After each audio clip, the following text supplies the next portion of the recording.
ఈ ఊరి మీద మీ అన్నయ్యకెంత అధికారం ఉందో నాకు అంతే ఉంది.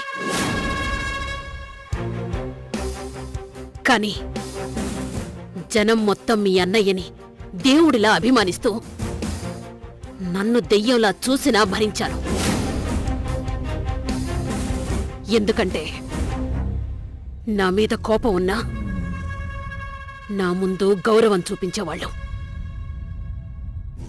నేనెదురొస్తుంటే సందు లేకపోయినా జనం సర్దుకుపోయేవాళ్ళు.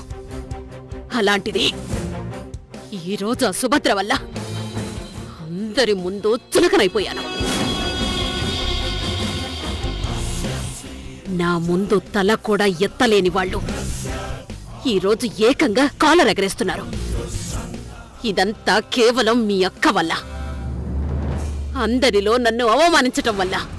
అందుకే